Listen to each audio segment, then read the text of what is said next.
welcome to Soul Stained Ink. My name is Beth. My lighting is, as always, terrible, but I am here with my reading stats slash currently reading because it is actually only December 28th. So I have 3 books I'm currently reading that will most likely be off the list by the end of the year. And then another one that I am starting as a buddy read with Fiona that will possibly be off, but also possibly be the first book I finish in January, which I will talk about here in a second. My currently reading, I am reading A Girl Called Ruthless and A Story Unfinished, both by middle grade author Melody Pendlebury. I am reading A Girl Called Ruthless as a buddy read with Elena. We are listening to the audiobook on Audible together, and then we also have the physical copy. We have a little over 100 pages left. So far, it is a really fun book. I also started this before we started that, but I don't have an audiobook for it, and I'm only on page 36.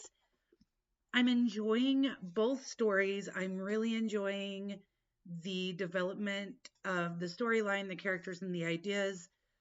But Melody's writing is very much, it doesn't quite read like an actual middle grade, like 11, 12-year-old talking, narrating the story. It very much reads like somebody who is remembering what it is like to be a 10, 11, 12-year-old and then kind of trying to sound like that age, but also kind of fantasizing a little bit and grading them up a little bit, aging them up a little bit. So the story's fabulous. The ideas are fabulous. We're really enjoying it. But also there are big chunks where I'm like, you can tell that this is an adult who's kind of disconnected from that age group and isn't quite sure where to go with it. They're still great, but not going to be 5-star reads. These are the only 2 books that are out by her. You can find her on TikTok, which is how I found her and got these fabulous signed copies for us. We are enjoying them, like I said, and they should be done by the end of January. The other book I am currently reading, by the end of December, my word, hopefully they should definitely be done by the end of January, but hopefully in the next couple of days. The other book I am listening to on Everand, and it is The Lost Bookshop by Evie Woods, and so far it has been absolutely delightful.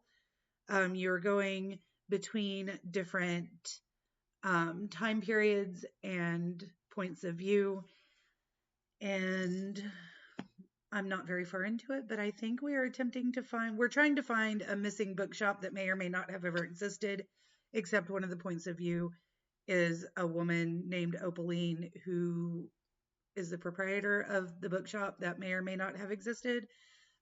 It's very, very beautifully written, and I am looking forward to reading more. Now, so far, even though we still have a couple of days left in December, so far I've read 163 books.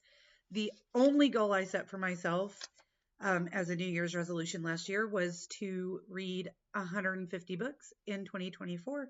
So knocked that one out of the ballpark. The stats I've got are that my shortest book is this one right here. This is Strawberry Shortcake and Her Friends. And this was a read along.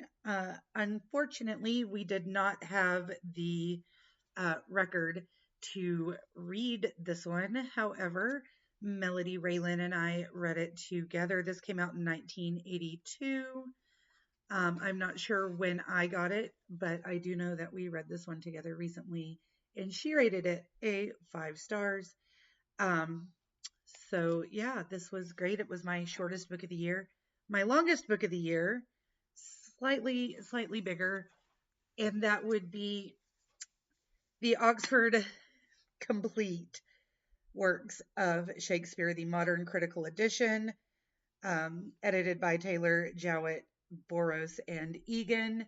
This one, I was taking a Shakespeare course in the spring, and this is what we needed for it.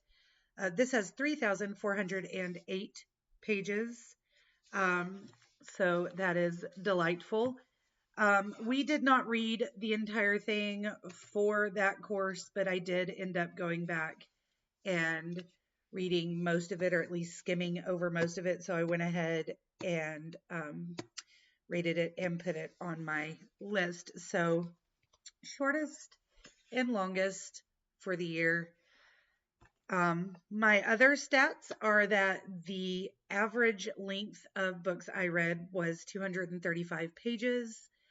The most shelved book was Romeo and Juliet by William Shakespeare, with over 4 million people having shelved that book.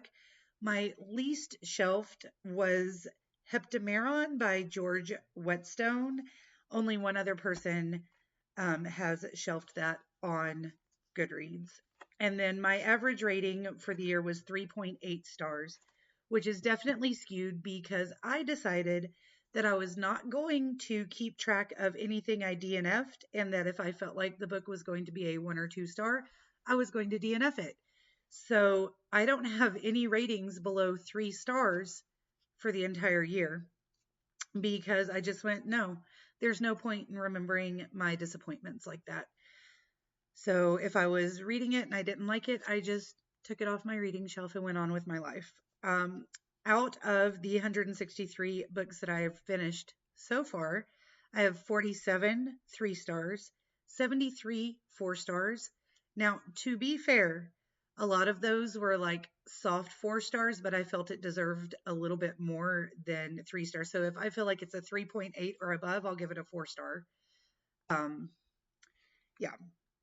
So 73 4 stars, and then 14 5 stars. Out of the 14 5 stars, probably 8 or 9, maybe not, 7 or 8, somewhere in that range were picture books, children's books.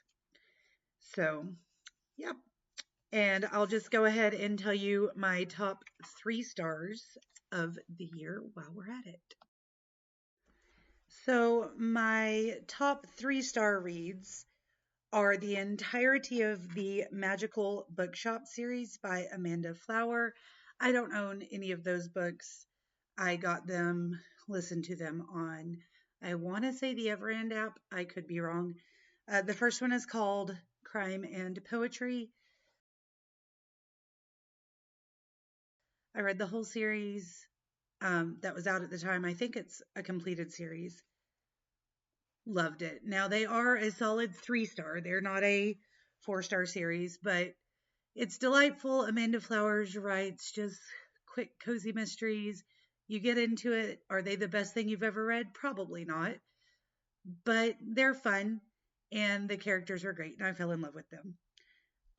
The next thing I have is the Nevermore Bookshop series by Stephanie Holmes. That is more a top 3-star series because it surprised me how much I enjoyed it. Again, is the writing great? No. No, there are some turns of phrase that are absolutely poetic.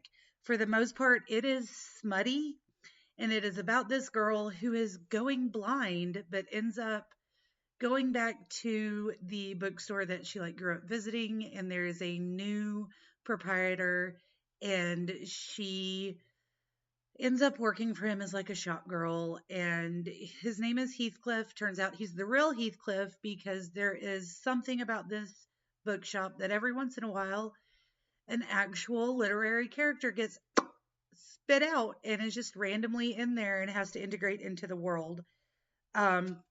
She ends up in like a relationship with Heathcliff, Moriarty, and the Raven from Edgar Allan Poe's The Raven, but he is both a raven and a man, like he switches back and forth.